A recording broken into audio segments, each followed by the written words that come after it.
Hello dear students, 2022 NEET exam എഴുതി result വന്നു. അതിൽ 500 അറൗണ്ടായിട്ട് സ്കോർ വാങ്ങിയ എല്ലാ ആൾക്കാരും ഈ വീഡിയോ മസ്റ്റായിട്ട് വാച്ച് ചെയ്യണം.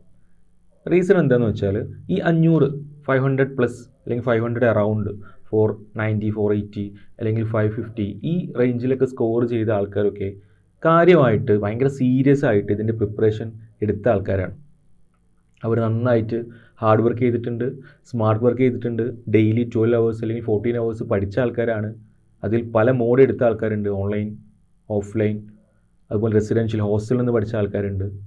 അവർ കംഫർട്ട് സോൺ പൊട്ടിച്ച് അതിൻ്റെ പുറത്ത് നിന്ന് വളരെ റിസ്ക്കി ആയിട്ടും കുറേ കാര്യങ്ങളൊക്കെ സഹിച്ചിട്ടും ക്ഷമിച്ചിട്ടും അടിപൊളിയായിട്ട് പഠിച്ച ആൾക്കാരുണ്ട്. പക്ഷേ എന്തുകൊണ്ട് അവർക്ക് ആ ഒരു വിചാരിച്ച 600 പ്ലസ് 650 പ്ലസ് അല്ലെങ്കിൽ 700 മാർക്ക് ആ ഒരു സ്കോർ കിട്ടിയില്ല എന്നുള്ളതൊരു സെൽഫ് ഇവാലുവേഷൻ്റെ ഒരു ടൈമാണ് ഇപ്പോൾ. അവരെല്ലാവരും 500 അറൗണ്ട് അല്ലെങ്കിൽ 500 പ്ലസ് 550 അറൗണ്ട് മാർക്ക് കിട്ടിയ ആൾക്കാരൊക്കെ ഒരു ചോദ്യമായിട്ട് അല്ലെങ്കിൽ നീ എന്ത് ചെയ്യും, റിപ്പീറ്റ് ചെയ്തതാണ്, റിപ്പീറ്റ് ചെയ്തതാണ്, കൊറോണ സമയത്ത് റിപ്പീറ്റ് ചെയ്തു, ഒന്നും കൂടി റിപ്പീറ്റ് ചെയ്തു, സൂപ്പർ റിപ്പീറ്റ് ചെയ്തു, അങ്ങനെ പല പല സിറ്റുവേഷനിൽ നിൽക്കുന്ന ആൾക്കാരാണ് എല്ലാവരും.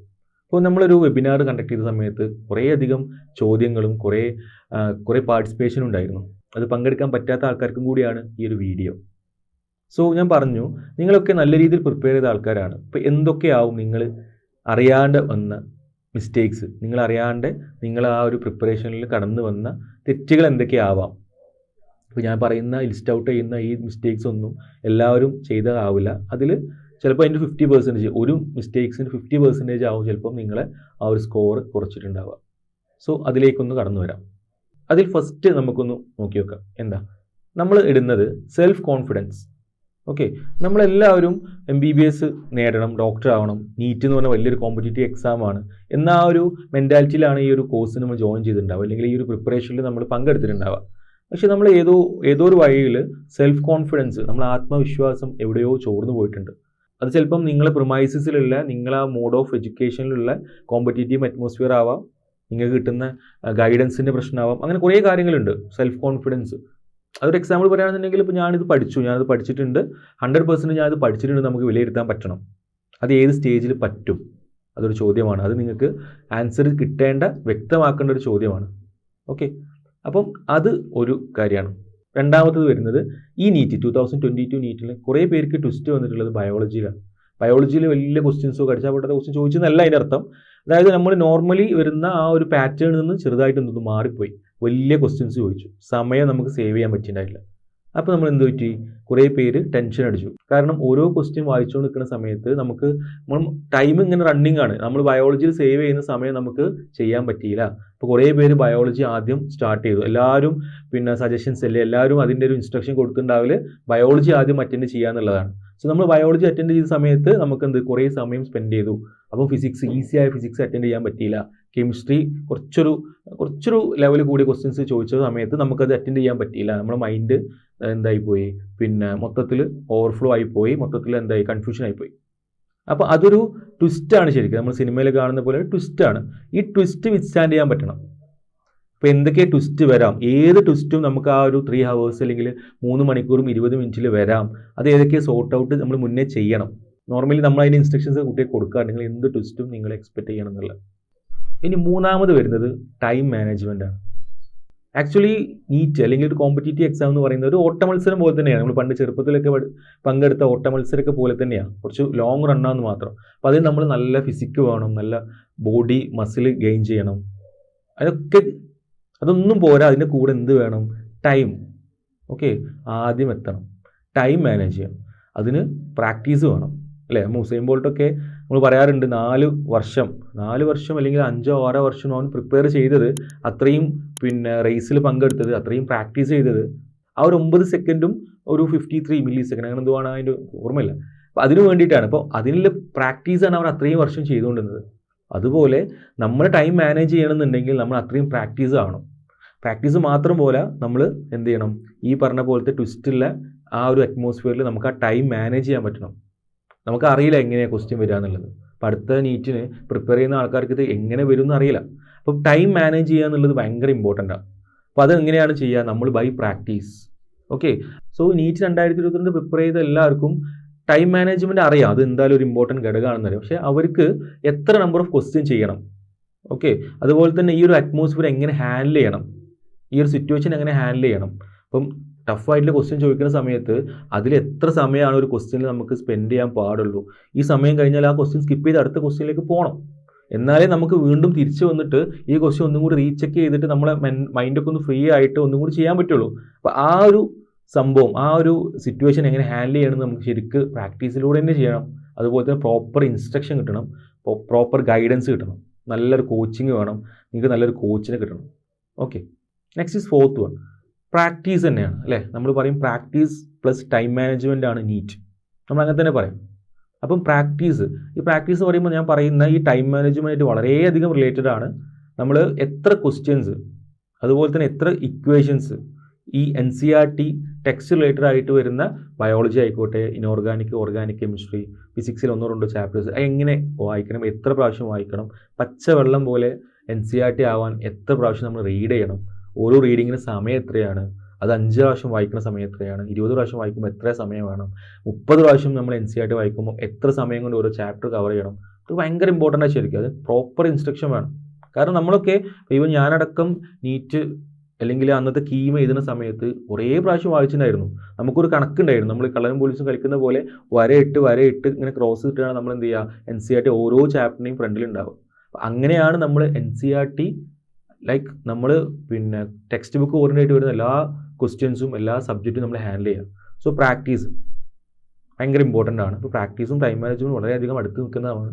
നെക്സ്റ്റ് വരുന്നത് നമ്മളെ മോഡ് ഓഫ് എഡ്യൂക്കേഷൻ. അത് റെസിഡൻഷ്യൽ ആവാം, ഓൺലൈൻ ആവാം, ഓഫ്ലൈൻ ആവാം. അതുപോലെ തന്നെ നമ്മൾ കംഫേർട്ട് സോൺ, ഈ mode of education comfort zone ഭയങ്കര ഒന്നാണ് ശരിക്കും. അപ്പോൾ നമ്മൾ കംഫേർട്ട് സോൺ നോക്കുന്ന ആൾക്കാർ ഒരുവിധമൊക്കെ എന്താണ് ഓൺലൈൻ ചൂസ് ചെയ്യുന്ന ആൾക്കാരല്ലേ. അവർ കംഫേർട്ട് സോണിൽ നിന്ന് നല്ല സ്കോർ ചെയ്യുന്നുണ്ടാവും. ചിലപ്പം 8 hours പഠിക്കുന്നുണ്ടാവുള്ളൂ. 8 hours പഠിക്കുന്ന സമയത്ത് അവർക്ക് എന്താണ് നല്ല സ്കോർ വരുന്നുണ്ട്. ബിക്കോസ് അവർ കംഫേർട്ട് സോണിൽ നിന്നിട്ടാണ് പഠിക്കുന്നത്. നമുക്ക് ചിലപ്പം ഇങ്ങനെ പറയുമ്പോൾ മനസ്സിലാവില്ല. ഈ ഒരു സിറ്റുവേഷൻ ഫേസ് ചെയ്ത ആൾക്ക് നന്നായിട്ട് അറിയുന്നുണ്ടാവും.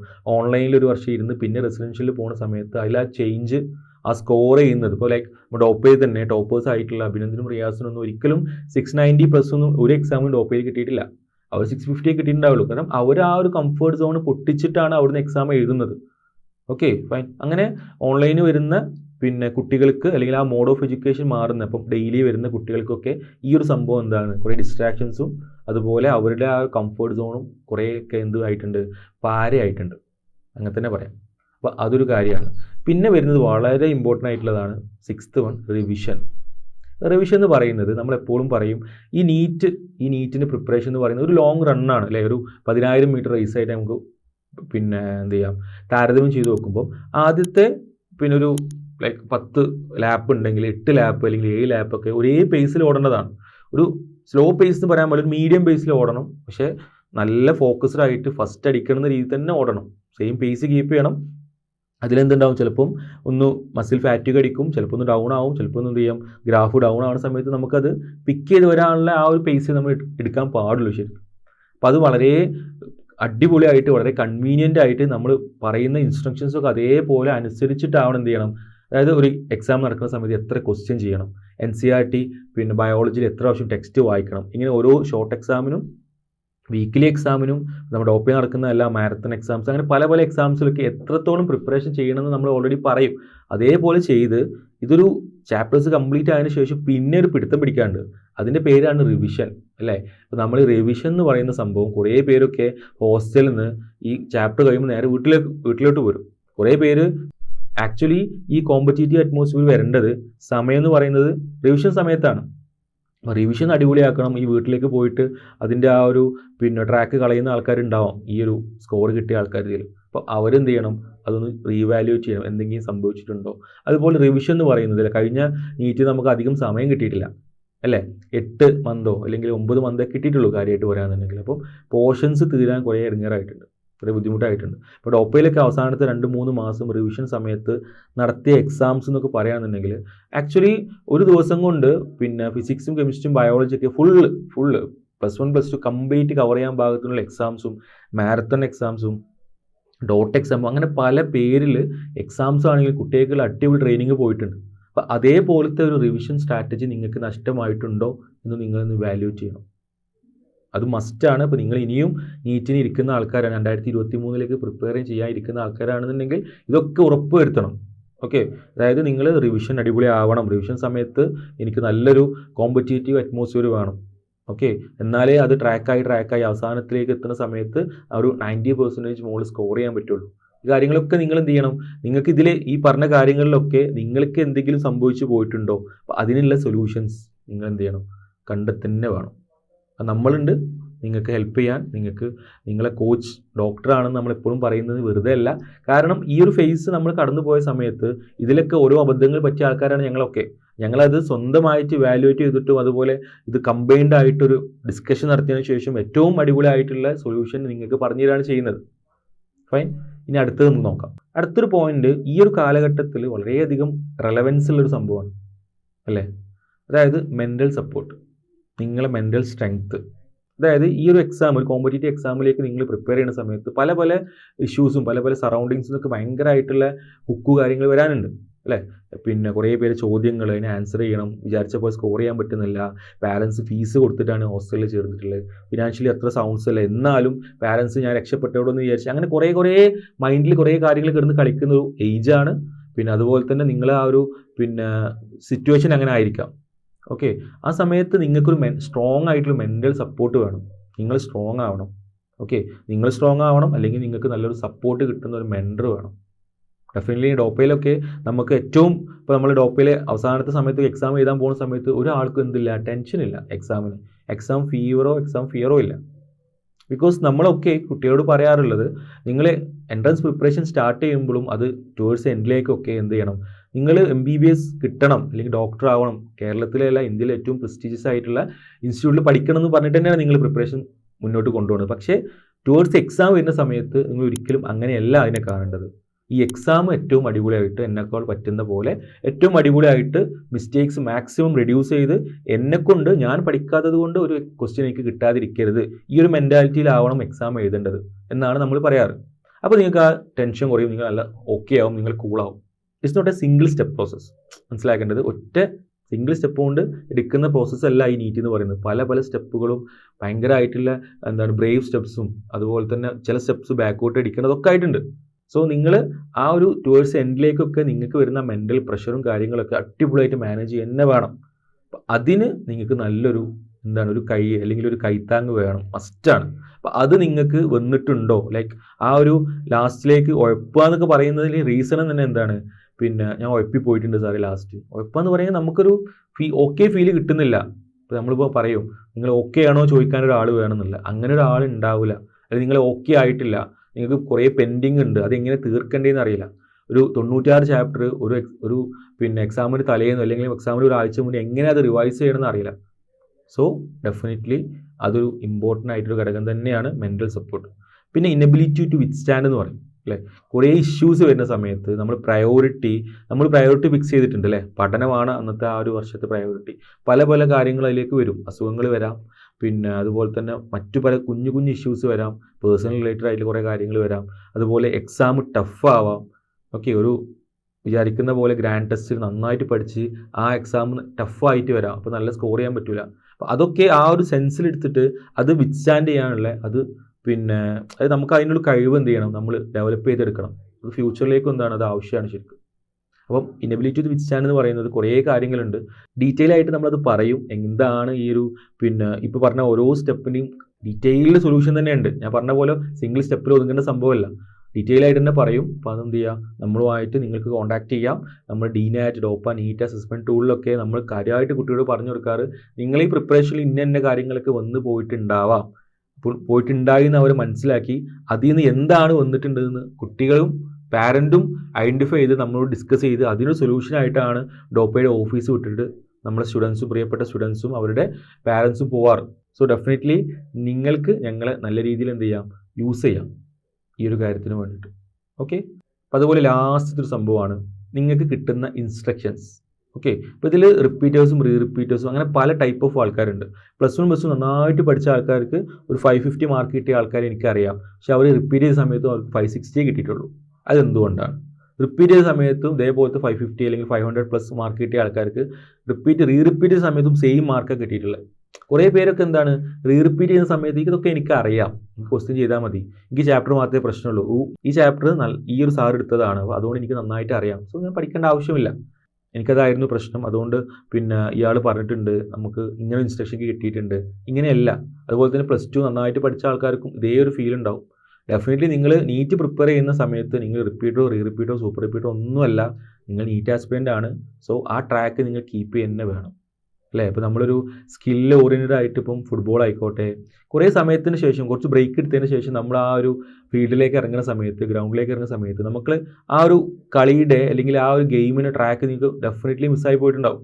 അപ്പോൾ നിങ്ങളത് ഫസ്റ്റ് മുതലേ എന്ത് ചെയ്യണം, പ്രാക്ടീസ് തുടങ്ങി ടൈം മാനേജ് ചെയ്ത് അതിലേക്ക് എത്തുക തന്നെ വേണം. അപ്പം റോങ് ആയിട്ടുള്ള ഇൻസ്ട്രക്ഷൻസും കറക്റ്റ് ഗൈഡൻസിൻ്റെയും കുറവ്. ഓക്കെ, കറക്റ്റ് ഗൈഡൻസ് എന്ന് പറയാന്നുണ്ടെങ്കിൽ ഡോപ്പ എപ്പോഴും പറയാറുണ്ട് നിങ്ങളുടെ കോച്ച് ഡോക്ടറാണെന്നുള്ളത്. അത് വെറുതെ ഒരു ആലങ്കാരികമായിട്ട് യൂസ് ചെയ്യുന്നതല്ല ഡെഫിനറ്റ്ലി. കാരണം ഞങ്ങളൊക്കെ ഈ ഒരു സംഭവങ്ങൾ ഹാൻഡിൽ ചെയ്ത് ഈ ഒരു സിറ്റുവേഷൻ എങ്ങനെയൊക്കെയോ ഹാൻഡിൽ ചെയ്ത് ഒരു പ്രോപ്പർ സൊല്യൂഷൻസ് ഉണ്ടാക്കി രക്ഷപ്പെട്ടു വന്ന ആൾക്കാരാണ്. ഡെഫിനറ്റ്ലി ഭാഗ്യമുണ്ട് അതിൻ്റെ കൂടെ, നന്നായിട്ട് ഹാർഡ് വർക്കും ചെയ്തിട്ടുണ്ട്. അതൊക്കെ നിങ്ങളിലേക്ക് വളരെ കൂളായിട്ട് വളരെ കോൺഫിഡൻ്റ് ആയിട്ട് പറയാൻ ഞങ്ങൾക്ക് പറ്റും. അതാണ് നിങ്ങളുടെ കോച്ച്. ഈ കോച്ച് എന്ന് പറയുന്നത് നിങ്ങൾക്കറിയാം ഒരു സ്കില്ല് ഓറിയൻറ്റഡ് ആയിട്ടുള്ള ഒരു ഗെയിമാണ് ശരിക്കും നീറ്റ്. നിങ്ങളുടെ IQ അളക്കുന്ന ഒരു സംഭവമല്ല. സോ ഡെഫിനറ്റ്ലി നിങ്ങൾക്ക് നല്ലൊരു കോച്ചിന് ആവശ്യമുണ്ട്. ഈ കോച്ച് എന്ന് പറയുന്നത് വെറുതെ വന്നൊരാളല്ല, എക്സ്പേർട്ടാണ്. ഈ ഒരു മേഖല താണ്ടി വന്ന് ആ ഡ്രീം അച്ചീവ് ചെയ്ത എക്സ്പേർട്സ് ആണ് നിങ്ങളെ കോച്ച്. സോ അതിൻ്റെ ഒരു ലാക്ക് നിങ്ങൾക്ക് വന്നിട്ടുണ്ടെന്ന് ചെക്ക് ചെയ്യുക. 500ൻ്റെ മുകളിൽ മാർക്ക് കിട്ടിയ എല്ലാവരും അല്ലെങ്കിൽ ആ അറൗണ്ട് ആയിട്ട് 450 അറൗണ്ട് 550 അറൗണ്ടൊക്കെ വന്ന് നിങ്ങൾ എബോവ് ആവറേജ് ആണ് നിങ്ങളൊക്കെ. നിങ്ങൾ പ്രിപ്പറേഷൻ ഓക്കെ ആയിരുന്നു. ഈ പറഞ്ഞ പോലത്തെ എന്തെങ്കിലും മിസ്റ്റേക്സ് വന്നിട്ടുണ്ടോ അത് കറക്റ്റ് ചെയ്താൽ നിങ്ങളുടെ ഡ്രീം നിങ്ങളെ കയ്യിലോട്ട് വരും. ഓക്കെ, അപ്പോൾ നിങ്ങൾ ആരും വിഷമിക്കേണ്ടതില്ല. നമ്മൾ വലിയൊരു കോമ്പറ്റേറ്റീവ് എക്സാമാണ്. ചിലപ്പോൾ 1-2 പ്രാവശ്യം എഴുതിയാൽ ചിലപ്പോൾ കിട്ടണമെന്നില്ല. എല്ലാ ഫാക്ടേഴ്സും ഒരുമിച്ച് വരുമ്പോഴാണ് നമ്മൾ കോമ്പറ്റീഷൻ വിൻ ചെയ്യുക. അപ്പോൾ അങ്ങനെ ആ ഒരു സെൻസിൽ ഇതിനെ കണ്ടിട്ട് നെക്സ്റ്റ് ഇയറിലേക്കുള്ള പ്രിപ്പറേഷൻ സ്റ്റാർട്ട് ചെയ്യുക. അതിന് മുന്നേ സെൽഫ് ഇവാലുവേറ്റ് ചെയ്യുക, എന്താണ് സംഭവിച്ചിട്ടുള്ളത്. അപ്പം ഇതിനുള്ള സൊല്യൂഷൻസ് ഒക്കെ വളരെ മൈന്യൂട്ടായിട്ട് മാത്രമേ ഇതിൽ പറഞ്ഞിട്ടുള്ളൂ. ബിക്കോസ് സമയം കൂടുതലാണ്, ഇപ്പോൾ തന്നെ ഇതിൻ്റെ വീഡിയോൻ്റെ ലെങ്ത് വളരെ കൂടുതലാണ്. അപ്പോൾ നമുക്ക് എന്ത് ചെയ്യാം, താഴെ കാണുന്ന ഈ ഒരു നമ്പറിലേക്ക് എന്ത് ചെയ്യാം, നിങ്ങൾക്ക് വിളിക്കാം, DNAT അറ്റൻഡ് ചെയ്യുക. ബാക്കി കാര്യങ്ങൾ ഞങ്ങൾ പറയുന്ന പോലെ എന്ത് ചെയ്യുക, നിങ്ങൾ സ്ട്രാറ്റജി ബിൽഡ് ചെയ്യാൻ നോക്കുക. ഫുൾ സപ്പോർട്ടായിട്ട് ഡോപ്പ കംപ്ലീറ്റ് ടീമും ഡോപ്പയുടെ മെൻറ്റർഷിപ്പിൻ്റെ ആ ഒരു ബിഗ് പാനലും നിങ്ങളെ കൂടെയുണ്ട്. So all the best.